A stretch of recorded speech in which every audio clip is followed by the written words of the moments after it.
Hello, everyone, and welcome back to the Mishmash Entertainment Podcast. This week we have Matthew, Sean, Miki, and Nathan. and this week we are going to talk a bit about board games, since we're all fans of board games here. And I think it was last week, maybe 2 weeks ago, that I got the chance to play a game called Betrayal at House on the Hill, which is a horror-based board game. I don't think anyone else has played it here. how do you make a board game horror? I'll explain a bit. All right. So No, I haven't played it. yeah, so nobody's played. It starts off with you can play. I think it's 4 to 6 players, and we were playing with 6. And everybody starts off working together, and you start off in just a hallway. It's one room with 2 exits, another room with 2 exits, and then a stairwell leading upstairs. And while you're exploring, you have a pile of tiles, and you search through and find something that's appropriate for either upstairs, ground floor, or basement. And you can run into different things. You can do events that can be good or bad. Usually they're bad unless you roll well, and then they're good. Or you can get an item, or you can run into things called omens. And omens are automatically... Everything I ran into, at least, was good. But you roll 6 dice, and you have to try to roll over the number of omens that were previously revealed. So the first time, as long as when you roll dice, they have 2 faces with nothing on them, 2 faces with 1, 2 faces with 2. So you have 6 dice. First omen pulled, you just have to try not to roll a 0. And the game keeps going like that until somebody triggers the haunt. And what the haunt is depending on what triggers it, who triggers it, you can have different scenarios where a lot of the times one person becomes a traitor, and they will get some special power, and their goal will be to either achieve some secretive goal or to kill everyone else there. And something we never got was we played 3 rounds. There are also ones where everybody stays on the same team, but monsters pop up and they try to kill you. And it's one of those things where the first game I played, I had the chance to... My guy found a book, and that made him very strong, made him crazy, and made him want to summon an elder god. Essentially, he was trying to summon Cthulhu. Unfortunately for me, right before I summoned Cthulhu, the turn before, they uncovered the furnace, which is the room they need to burn my book to stop me from killing everybody. So I had a very unfortunate time where I summoned Cthulhu, your character dies and drops everything, and then the book was just on the floor. And me being used to a lot of games where you can't just enter someone's space and move around freely, you can in this game at the cost of 1 extra movement, and then you can just kind of relay the book all the way to the furnace, and the furnace was only 4 squares away from where I was, so immediately I was about to kill the Elder God, I was about to start killing people, and I lost everything. They just took the book and burned it. Oh, man.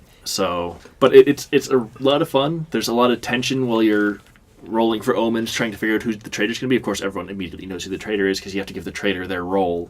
And I can't remember what we did in the 3rd round, but the 2nd round it was an invisible person. And that person just lost because he waited too long to start killing people. He tried to do other things while he was invisible to try to throw us off, and it didn't work. How do you deal with invisibility? Do they have a piece or a token, or do they just pretend to move in their mind? The way we did it, he had a starting place. He could teleport wherever he wants, and whenever we found out where he was, he would put his token there, and then he would keep track of where he was. And anytime we found him, we were able to move his token to where he was. So it's just good faith. He didn't cheat. Yeah, we could have gone over it again, but we're a group of friends. We were fairly certain he wasn't cheating, and also he wasn't. If he was cheating, he was doing a real poor job of it.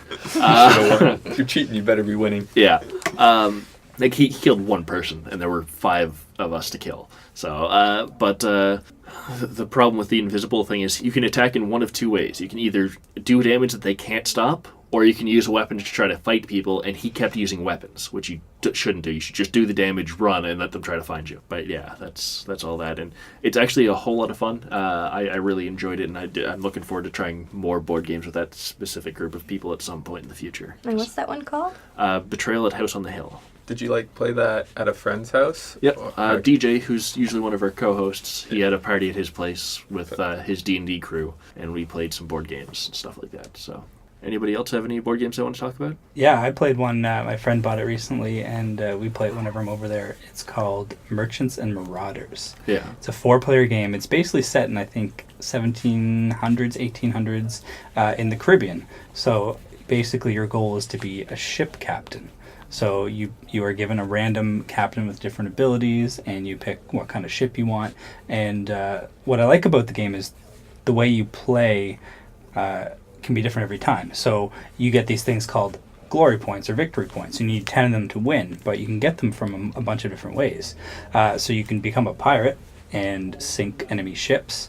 You can search for like relics and treasure and clues, or you can just be a normal trader, right? So the trader thing sounds kind of boring, but you also have to keep in mind that there are NPC pirates. So there are NPC pirates spawned as well. So while you go around getting your goods and selling them, you get glory points for selling so many and getting these big bonuses. But you have to keep an eye out for other players attacking you and the NPCs, the NPC pirates attacking you. And you just get to first person to 10 glory points. So whether you do that through the relics and treasures or the trading or just defeating ships, you can win any of those ways. That's what I really like about it. Okay. It's only 4 players though, which I think is kind of a weakness, like because a lot of the times when my friends and I get together, there's more than 4 of us, or there's 5, right? And which is just an really awkward number for that kind of game. A lot of games are either like 4 or like 6 to 8 or whatever. Yeah, I know when I was helping you to move, Sean and Miki, you were talking about a board game. I don't know if you want to talk about that one at all. The game it's called Mage Knight. Yeah. So it's a super... I'm not sure if you can hear Miki breathing there. She's upset I'm talking about it. It's a super involved, very complicated deck-building adventure game. Okay. So, like, everyone starts with a basic deck of actions they can do. And, like, the basic actions are moving, influence, which is, like, how you buy stuff at cities and towns. And If you can get to a city or a town. Yes. Okay. And then attacking and blocking. So those are the basics. There's additional cards that'll let you, like, take crystals. And every card is, like, an upgraded version of it. Yeah. So you'll have a card that's like a move 2, and then you can spend mana and move 4. Okay. Like spending special crystals. And it always starts with the same pieces, but it's like same sort of thing. You flip over tiles to explore like the world, and you're just trying to get higher levels. As you level up, you get stronger cards for your deck. You can recruit like units to be in your deck, and your hand size gets bigger with a whole bunch of different things. It's like super involved, way too many rules probably for the most part. The bulk of the game, it's really funny because it's got different scenarios. The main scenario is basically you try to capture more cities than everyone else, and that's how you get most of your points. But to learn the game, it's as soon as you find a city, the game's over, because you've already gone over way too much stuff, and it's probably spent about 6 or 7 hours. Wow. It's really interesting. Every tile, like for the first game, they reveal them in the same order. It's like, oh, here's a new type of spot. Here's all the rules associated with it that fills up a whole page. Yeah.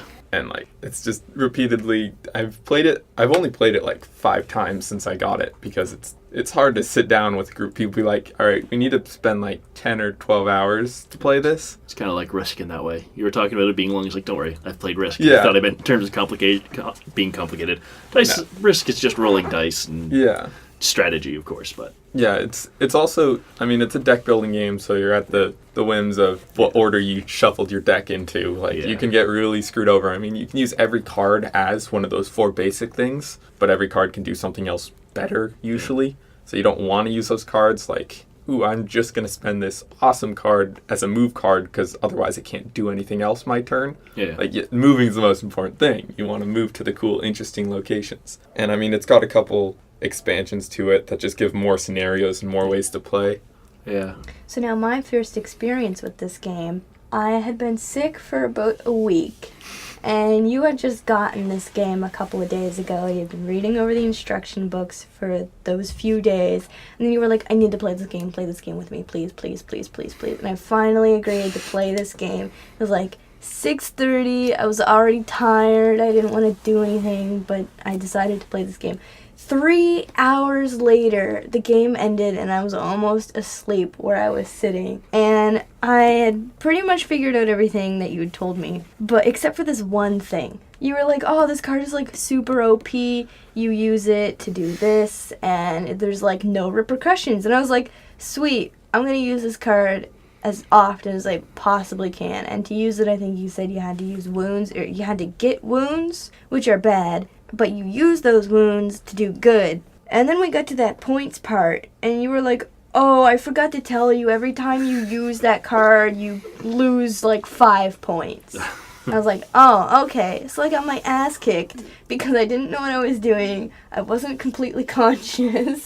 So the intro, like the introduction, obviously you need one person to read through the whole intro game. It's got a whole separate booklet for learning the game compared to the actual rules, which is way more condensed. Yeah. And at the start of it, it says, when teaching people the game, don't tell them about points because they already have enough to think about. Except you had told me about points. I did tell you, like, oh, you want to get points. But and maybe these are maybe points. when you're telling her about this card, you don't say, there are no repercussions. I don't think I said there are no repercussions. Not You made normally it, something I would at the say. very least, you made it seem like it was a super OP card and I should use it as often as humanly possible. That's not what I meant. I thought you would be able to figure it out. But, like, essentially what it is there's bad cards you can get when you're fighting, which are called wound cards, and they're essentially dead cards in your hand and your deck. You can't play them as anything. But her character leveled up and got a skill that lets you play the wound cards. And I You was can like, pick skills, and he suggested I pick this skill. yeah, you pick between a couple of skills. And I was like, oh, that's really cool. Lets you play your cards that are otherwise unplayable and sit in your hand and take up hand space so you can do less stuff in a turn. And I mean, turns out she decided to take that and be like, ooh, I'm going to get a whole bunch of those so I can play more cards and essentially do more things because I have more cards. It wasn't I'm going to get a whole bunch of those. It was more like, oh, well, if I get hit, it's not a big deal because I can just use them to do this. So you just like stop defending and just let yourself take wounds or something? No, I didn't Yeah. let myself. It was more so, if I take a wound this turn, I can kill him in the next turn. Okay. Instead of doing damage both turns and not taking any wounds. Okay, gotcha. So, yeah, it didn't You end ended well, up and I getting haven't too played many it since. Not played it since. My favorite part of that game, however, though, is they got these sweet... You know how most board games, you get those lame cardboard cutouts? Yeah. This game, they actually have, like, cute little statuettes. Is They're this a like- meeple game? Oh, what? No, Okay, it's not meeples. no, it's not meeples. Okay, but they're like an inch, 2 inches high. The- Yeah. And they're the cute little statues. You move them around the board. I like that part. It's just like normal tabletop Okay, figure things. gotcha. They're already painted. They look terrible compared to the cards that's supposed to be your hero. Yeah. Like you'll look at the figure and you'll be like, hey, that looks like a cool elven dude. You look at the card and it is like the most feminine person you've ever seen. You're like, her jawline does not match up. Yeah. Well, that's It is what it is. That's right? kind of like Betrayal at the House on Hill, whatever it's called. But I mean, that also makes sense because you have 6 cards and there are 2 characters for each one on each side. So like I was playing Ox, or I could have been playing the fast guy. I just had to go for the muscle strong guy. What a surprise. Which I was I was pretending this guy was an idiot, but he has an intelligence of 3, which is normal. Almost like that's, if it's not your strong set, you probably have a 3 in it. And he could also get up to 7 intelligence, which I found out because the first game where I was trying to become an Eldritch Horror, I kept getting intelligence and sanity items, which are not his strong point. Obviously his strength can go up to 8, which is the max any stat can go to. But my guy was super sane and super intelligent right up until he grabbed the book, and then he wasn't sane anymore. Because I just wanted to summon that Elder God. Any games you want to talk about, Nikki? I don't really play that many board games. Like, I do, but like the board games that I like to play are not complicated at all. Like They're also I like, chance-based. Yeah. Well, there's nothing wrong with a chance-based game. No, there's I not. like the simple games where you have a couple of rules and it's pretty much the rest of the rules you just make up yourself, like host rule style stuff. Like Monopoly. Yeah, like a Monopoly, but maybe not so much you want to hate yourself at the end of it. Yeah. I played Monopoly a couple of months ago, and at one point it was between technically 3 people, but 2 of us owned all but 4 properties and were rich, and the other person was landing on 1 square away. So I gave the victory to the other person, and the other person contested it, and everyone else in there that we had knocked out was like, no, we're done. So, because they were just sitting there waiting so we could go and play Jackbox. Monopoly, like, whenever I play with my brothers, it used to always end in a stalemate where none of us have a whole group, so none of us can upgrade. We're all just going to go around in circles, paying less than $200 each time we circle. Yeah.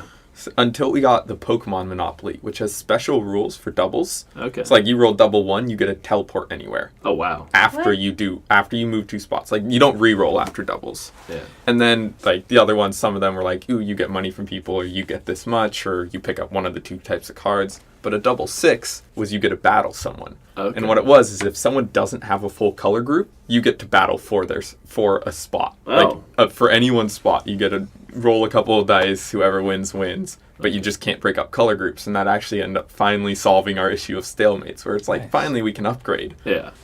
Okay, that's cool. Like, the only reason our game got to that point is because people were more than willing to trade in that game, and then I ended up with the entire right side of the board, the most expensive properties. Oh, God. I had everything, and I had hotels on the blue properties, which are the most expensive ones. And I bankrupted 2 people in one turn, I think, because they both just happened to land on my hotels. I was like, give me.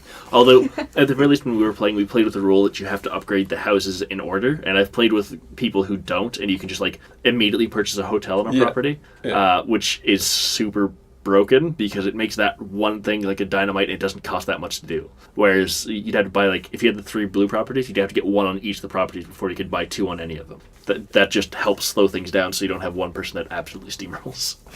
I think some of my more favorite games, though, are, there's this one game, I always forget what it's called, but it's sort of like a balancing game where you have, like, this, I think it's supposed to be like a ship's mast. I'm not really sure. With the boat? What's it called? I think it's supposed to be like a boat. I'm not sure if there's a boat. Yeah, it is a boat. Okay. It's...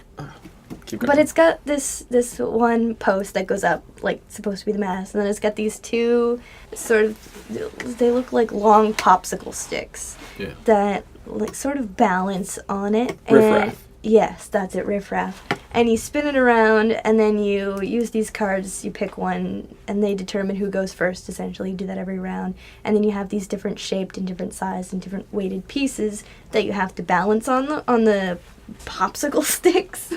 And it's like I said, it's really simple, but I always have fun doing games like that. It's a giant balancing act. Like, it is. Because the card that you play in it, like, you all have numbers 1 through 10, and there's 10 spots total on, like, the thing that you're balancing on. And the number you play, you have to place on that spot, like, in that zone that's numbered 1. Okay. But if you play the 1 card, you're also placing first. Okay. So there's some things where it's like, well, I want to place on the opposite side of where it's already leaning. But if that number's too late already and someone else plays on, and by the time you play, the boat could already be leaning towards that side. And you're just like, I'm going to put one thing and there's all going to fall. Yeah. And then you just get all of them. It's like the last person to place their last piece, or first person to place their last piece wins. Okay. So it could go on for a bit. Similarly, there's another game that I liked to play. I played it all the time as a kid, because you can pretty much play it single player, or you can play it as a group, whatever. And it's a really old game. I don't even remember who I got it from, but I got it when I was really young, maybe like 5 years old, and it was old at that point. It's called Arch Rival. Oh, yeah. It's on this sort of like teeter-totter type thing. And it's got these forms where you make an arch with these little sort of basket container type thing. And they're all like color-coded. So you make that, you take the supports out. So it's freestanding. Okay. And you roll the dice, and it determines what color you put these different shaped pieces in. And again, they're different shapes, different weights, and whatnot. The goal is to not make the arch fall down. Okay. So you go, and I remember one time I was playing it as a kid, I would put the pieces in, and I was like, oh, well, I've never gotten this far before. Like, I had no pieces left. I was like, well, I'll just take them all out and put them all back in again. Yeah. I always have fun playing that game, even though it's incredibly simple, and somebody else here doesn't like it. Stupid. Yeah. It's a very stupid game. It's But just the simplicity of it that I like. Well, you're only balancing in, like, the 2 dimensions, right? Mhm. Essentially 1 dimension, because it's all forced how high up it is. So it's the 2 people playing, or if the people playing know how to balance it, you're going to be able to place all the pieces almost every single time. And then it's like, what, we take them out? Like, you take them out, and it's like, well, it's not going to fall when you're taking out pieces, unless you only take out pieces on one side of the bridge. I don't know. But it's essentially the same game as Riff Raff. It's just easier. Easier, simpler, But like I said, I played it as a kid all more the time. destructive, because the actual thing falls apart when things fall, not just the pieces. It's true, yeah. Right. Well, I haven't really played too many board games, to be honest. I've always wanted to play more, but I do watch a show called Tabletop on YouTube. I don't know if anyone here watches it. I've heard of it. It's Will Wheaton has guests on for Geek and Sundry, and one of the things they featured, it was a long time ago, it was a game. I actually was looking at my phone while Miki was talking to see if I could figure out what it was called. It's just called Sheriff of Nottingham, which is it's a board game where you play, it goes around, like, one person is the, like, sheriff, I guess, that's letting people in. It's a commerce game, and you're supposed to. You have tokens that you can try to sneak into a bag and try to get through. And as the sheriff, you can either let people through or inspect their bag. Inspecting their bag, if they're guilty, you get money, and they lose the stuff they were trying to sneak through. If you're wrong, you end up having to pay them for everything that they were trying to sneak through. But you have to tell them how many and of what type of item, and you can only have one type of item at a time. So you can say I have like 3 bread, or I have 4 chickens, or I have 1 whatever else. Yeah, I've played that game before. Yeah. It's like you're basically an honest merchant, air quotes, but you can sneak in like crossbows and like all this like the stuff that you're not supposed to be trading that's illegal. Yeah, and like you said, every turn someone is the inspector, the sheriff inspecting, and you declare I'm sending this, and the sheriff can call your bluff basically, and the sheriff can say, oh, I think you're lying, and then you can pay him a bribe and you can accept it. Or that's another thing. There's bribing in this, so it's not just the sheriff. Like if you said you had like 4 apples and you snuck something in that's worth like 3 gold or whatever, and you were like, don't search my bag, I'll give you 2 gold, the sheriff might take that because that's a guaranteed. And of course the strategy behind it is you can't only bribe if they're going to search if you got contraband, otherwise they'll always search your bag when you try to bribe them, and then there's just like no stopping them. So it's one of those things where I was watching a group of people play it online not too long ago. Someone offered a 6 gold bribe because they said they had 5 of something, and the person searched and they had the 5 item that they said, and the guy lost a whole bunch of gold instead of getting 5 gold just for taking it and let him go. And that seems like a really fun game. I'd probably be awful at it because DJ's not here, so he can't vouch for this. I'm awful at lying. We were playing Jackbox, and there's that one game, is Jackbox 3, where it's like you have to point or hold fingers up or whatever like that. Oh, yeah. And one person's a faker. Faking it, that's what it's faking called. it, yeah. And I got caught all but one time when I was like, although, to be fair, sometimes DJ knows I don't give a shit about sports, and one time this was a faker. It asked if I had a sports jersey, and I didn't see the question because I was the faker, so I raised my hand, and it was me and DJ looked at me like, bullshit, and I was like, what? No, I totally did the thing, because I didn't see the question yet, because he immediately called me out on it, because it was 2 people with their hands up. And another time it was about speeding, and I don't have a license. A couple of times it wasn't my fault. And then I did get through once just by refusing to raise my hand and not talking the entire time, which I'm amazed didn't get me caught, because I usually talk in the rounds. I was like, how am I not getting caught? But I'll take it. Because your bad lies don't get heard. I tend to like games where you like have to trick people or lie. Lie, like the werewolf style games. That's like, something there's one we play a lot when we go to the boardroom game cafe, which is called The Resistance. Yeah. And the same sort of deal. There's certain people that are spies, but everyone's trying to go on missions and complete a certain number of missions, but the spies are trying to sabotage the missions. Yeah. I just like weird. The spies know who each other are, obviously. Yeah. So it's like, ooh, we're going on the mission. Yeah. I played a game like that, but it was in a fantasy setting. Can't remember what that was called. There's so many different sort of things like that. Just like games where you need to lie in general, because they let you bend. Like, I tend to take, especially with BS. Everyone knows the simple game BS with cards where you put down as many as you need, like say how many you're putting down. The best way to lie in that is to put down the right number if you have the right cards and hide another card under it. Oh yeah. So you put down and you show it's like fanned out is like 3 cards. You can see them fanned out, but you've hidden another card under those 3 cards. You're like 3 2s. Okay. And someone says BS on you, like I have a terrible poker face, so people see me like, can't 3 2s, and they're like, BS, you're lying. And you only flip over the top 3. You're like, see 3 2s, and they're taking the pile. So you can just cheat another whole layer past the game of actually cheating. Okay. Don't play BS with me. I'm bad at that game to begin with, so that's never going to happen. Yeah. Matt, the fantasy game about lying you were talking about, is that, I know there's one based in like the King Arthur Merlin lore. Yeah, okay, I can't remember what it's called, but it's, that's where it's at. Yeah, we played without the Merlin because it was, everyone, including myself, was just learning, but I'm actually going to this place immediately after this. My buddy Dan, he screwed over one of the rounds because he played a traitor card being innocent. And he said he just wanted to see if there's any advantage to being a traitor when you're innocent. I was like, okay, you don't do that because you screw over your team unless you figured out the strategy. You don't do it and then try to figure strategy out afterwards. That doesn't work. It's one of those things like, if you don't want to play the game, that's fine. Don't play the game. Don't. It's the same reason why I don't like when people troll online.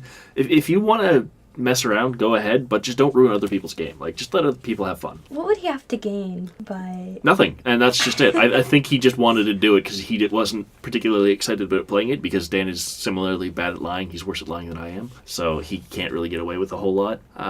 And it was just like, he did that and he screwed over around, because there were 3 traitors in our game. We had successfully identified 2 of them and identified Dan as a traitor, which meant we had a 1 in 3 chance of choosing the traitor when we chose the other third person, because there were 6 of us. So we ended up choosing the traitor, because when you play, you choose yourself, and the person who has the token that's choosing partners, chooses 2 people. So we ended up choosing the wrong person, because we thought Dan was a traitor. Actually, no, it was impossible, because we thought we had all the traitors. So it had to be the other 3 people, and they only needed 1 person to fail us. Then there was another time where I was one of the traitors, and my fellow traitor very foolishly chose the 2 other traitors to go on to a mission to fail it, and we needed 2 fails, but because we were trying to hide the fact that the traitor, me and the other person both passed it, and he was the only one to fail it. And I was like, after the game ended, like, what were you doing? You never choose all 3 of us, because if all 3 of us had chosen traitors, we immediately lose, because they know not to choose us. But it just that sounds like a lot like the game. Yeah, it sounds essentially like resistance. the resistance. It seems almost... I'm pretty sure it's exactly just going to be the a skin of the same game. That happens a lot in board games. It's just different themes to attract different people. Well, that's about the end of this podcast, so we'll wrap this one up. Yeah, and this time, I lied. We actually went and looked stuff up so we can properly promote ourselves. Our YouTube is Rooster Teeth Nova Scotia, or is it Nova Scotia No, Rooster it's Teeth? Nova Scotia Rooster Teeth Community. It's a very long Yeah. name.